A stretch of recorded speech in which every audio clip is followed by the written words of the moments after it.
Assalamualaikum warahmatullahi wabarakatuh.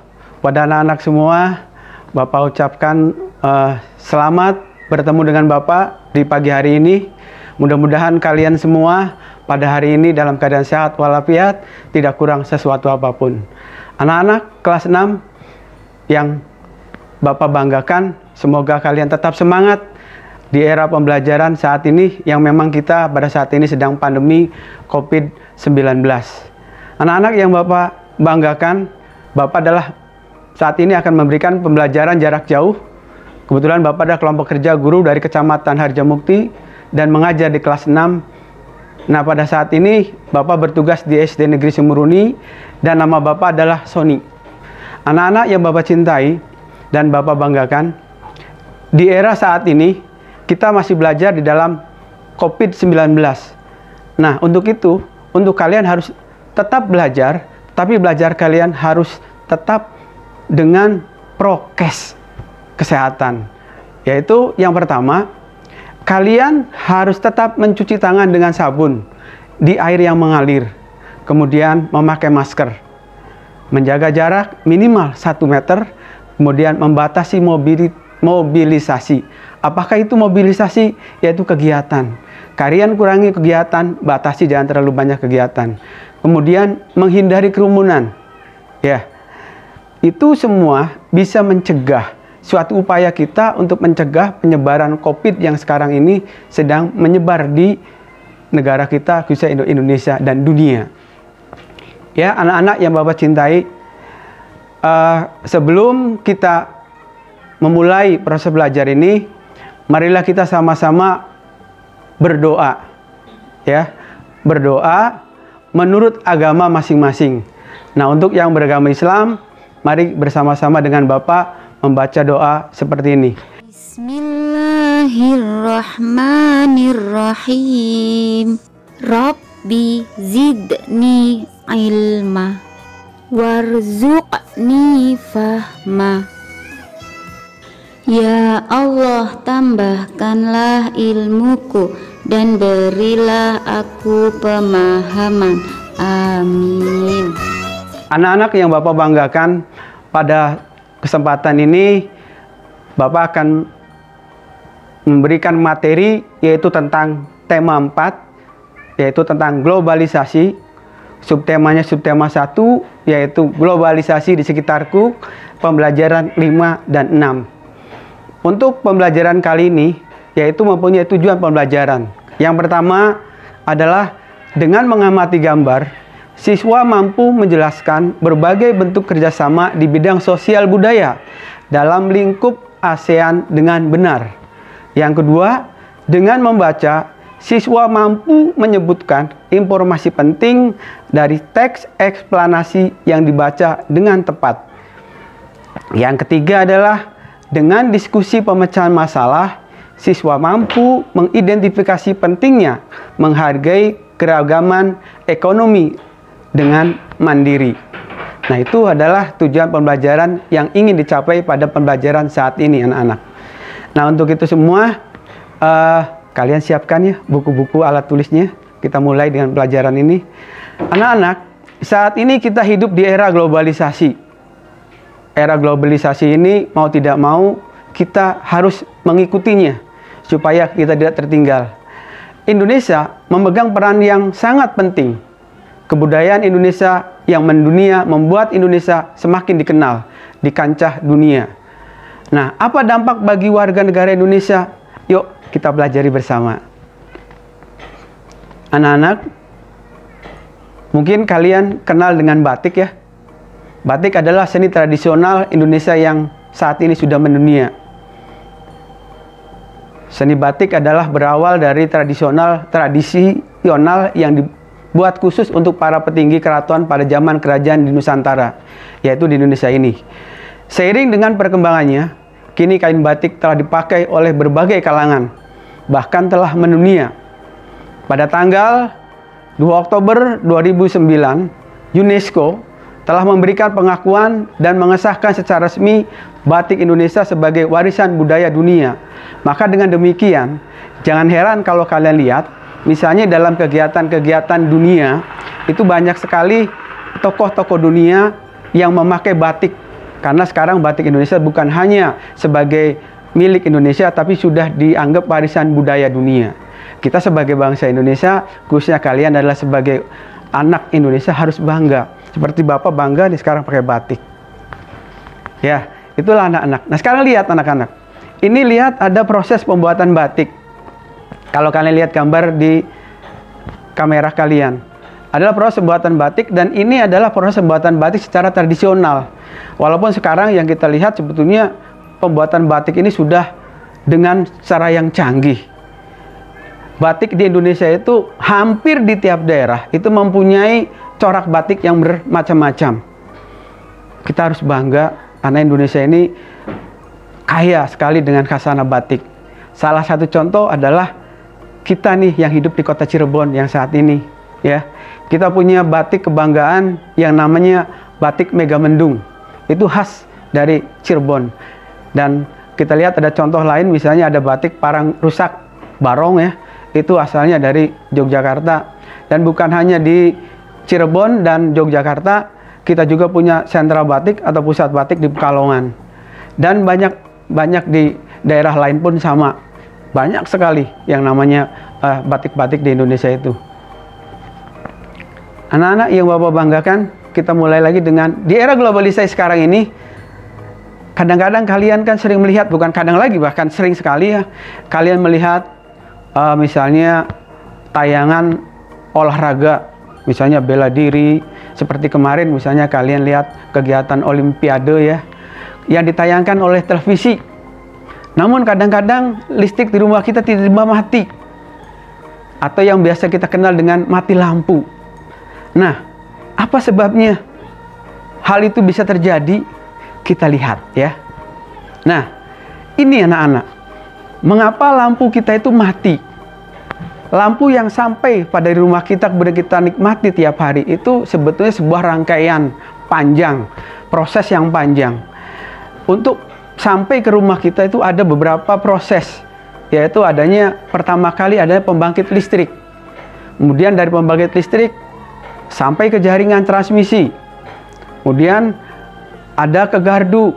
Setelah ke gardu kita lihat seperti yang di rumah-rumah kalian ada tiang-tiang listrik ya. Kemudian ada kabel-kabel listrik baru ke rumah kita. Nah, mengapa lampu mati? Ternyata dalam perjalanannya ketika dari mulai pembangkit listrik sampai ke rumah kita sebagai pelanggan, di sana terjadi yaitu misalnya adanya petir. Petir itu terjadi ketika mau terjadi hujan kan ya. Itu bisa mengganggu listrik mati juga. Kemudian selain itu juga kadang-kadang ada pohon-pohon yang terlalu tinggi, kemudian pohon itu sendiri mengenai kabel listrik. Itu pun bisa mengganggu dan bisa mengakibatkan listrik mati. Kemudian ada lagi, misalnya ada pekerjaan sumber lain seperti misalnya perbaikan, kemudian ada lagi seperti ada binatang ya. Di sekitar kita kan terutama ada burung tuh. Burung tuh biasa hinggap di kabel-kabel listrik dan itu bisa menyebabkan listrik mati. Kemudian sekarang ini kalau lihat kalian di mana-mana itu banyak sekali penggalian-penggalian ya, dan itu bisa menyebabkan listrik di rumah kita itu mati. Artinya bahwa proses itu mau tidak mau dan memang terjadi dan kita harus maklum karena memang begitulah kejadiannya. Nah, coba lihat, kalian coba lihat semua ya. Di sini ada sebuah bacaan. Selain kalian mendengarkan apa yang Bapak bacakan, coba kalian cermati, kalian baca bareng-bareng ya. Listrik memiliki peran penting di era globalisasi. Globalisasi terjadi karena perkembangan teknologi di berbagai bidang yang didukung oleh peran listrik sebagai sumber energi di dalamnya. Kehidupan warga dunia saat ini menjadi sangat dekat dengan listrik. Listrik menjadi bagian kehidupan dalam keseharian dan tidak terpisahkan. Sehingga saat arus listrik di rumah mendadak terputus, biasanya kita sering disebut sebagai mati lampu. Kejadian tersebut menjadi hal yang cukup mengganggu. Faktor apakah yang menyebabkan hal tersebut terjadi? Perusahaan listrik negara atau yang disebut dengan PLN sebagai perusahaan negara yang mengurus bidang kelistrikan sesungguhnya tidak menyukai kejadian mati lampu apalagi padam dalam waktu yang cukup lama.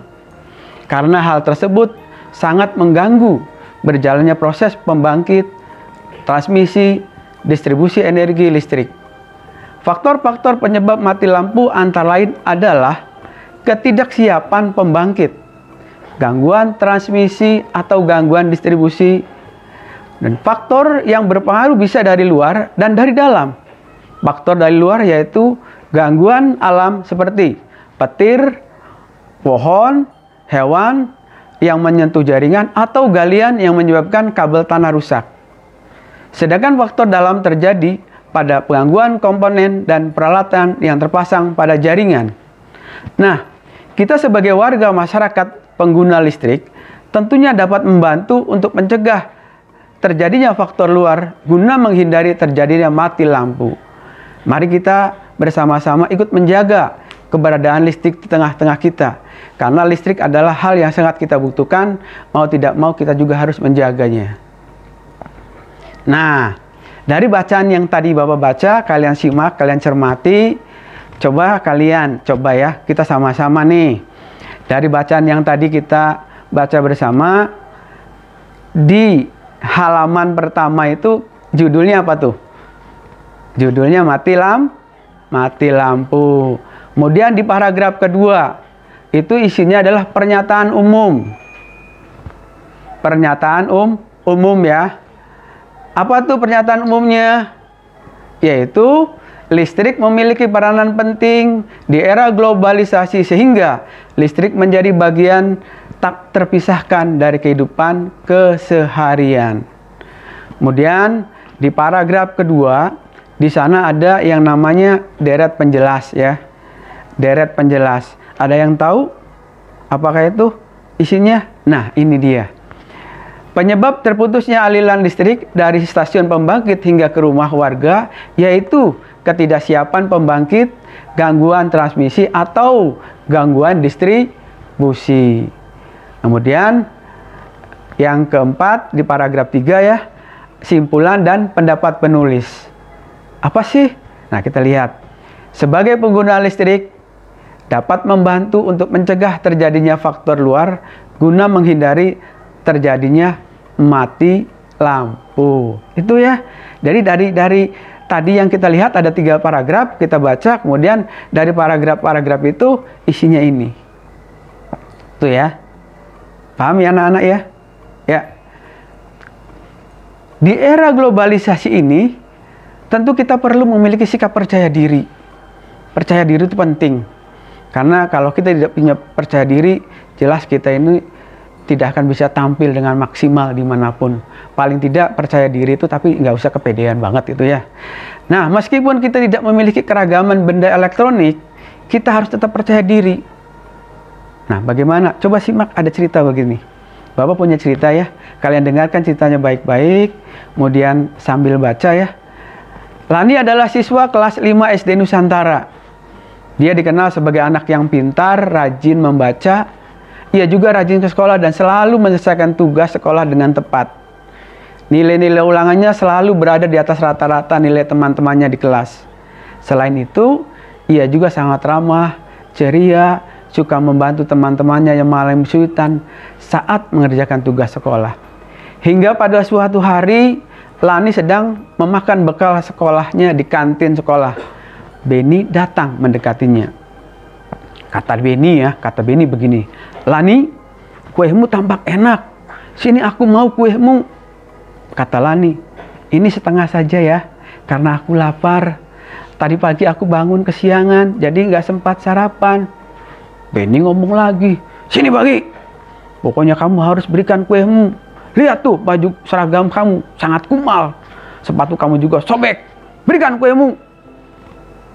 Lani tertegun mendengar perkataan Beni. Ia baru menyadari bahwa dirinya memang seorang anak miskin penjajah kue keliling. Ayahnya pekerja serabutan yang tidak menentu penghasilannya. Lani memandangi sepatunya yang tampak mulai menggangga, juga seragam sekolahnya yang tidak lagi terlihat warna aslinya. Sejak hari itu, Lani kemudian menjadi anak yang pemurung. Ia tampak selalu sedih dan tidak lagi bersemangat untuk pergi ke sekolah. Nah, anak-anak, dari cerita tadi ya, yang kita sama-sama baca, kita dengarkan, kita telaah, coba Bapak pengen tahu nih, kira-kira apa sih atau bagaimana karakter tokoh Lani dan Beni di sana? Ayo, ada yang bisa? Ya, betul. Jawabannya adalah karakter Lani yaitu ramah, ceria, suka membantu teman. Sedangkan karakter Beni yaitu dia suka meremehkan orang lain. Ya. Dan itu tidak baik ya orang seperti Beni. Kemudian yang kedua, bagaimana sikap Beni kepada Lani? Apa yang seharusnya Beni lakukan? Jelaskan dan berikan alasannya. Ada yang tahu? Ya, silahkan. Nah, ini jawabannya ya. Bagaimana sikap Beni kepada Lani? Beni begitu merendahkan Lani ya. Beni seharusnya menghargai kekurangan Lani ataupun bahkan membantu dengan membelikan Lani sepatu dan seragam baru. Seharusnya Beni paham bahwa Lani anak yang baik hati dan suka membantu teman. Tuh ya. Kemudian pertanyaan yang ketiga, bagaimana sikap Lani setelah Beni menghinanya? Apa sebaiknya Lani lakukan? Jelaskan dan beri alasannya. Ada yang bisa? Ada yang bisa? Ya. Ya, bagus. Nah, betul. Lani adalah anak pemurung yang selalu bersedih dan tidak semangat bersekolah lagi. Seharusnya Lani tidak mempedulikan sikap Beni kepadanya, karena sesungguhnya Tuhan tidak hanya memberikan manusia kekurangan, tetapi juga kelebihan yang tidak semua orang miliki. Itu ya. Jadi intinya adalah kalau kita melihat dari cerita ini, bahwa kita hidup itu tidak boleh sombong. Kita harus saling tolong, kita harus saling menghargai. Ya, tidak ada orang yang lebih baik dari orang lain. Tuh anak-anak. Dan anak-anak, itulah tadi materi yang bisa Bapak sampaikan, yaitu tentang tema 4, subtema 1, yaitu tentang globalisasi dan globalisasi di sekitar kita. Mudah-mudahan apa yang Bapak sampaikan itu bisa bermanfaat untuk kalian. Dan untuk menutup kegiatan ini, mari kita sama-sama mengucapkan Alhamdulillahirabbil alamin. Terima kasih. Assalamualaikum warahmatullahi wabarakatuh.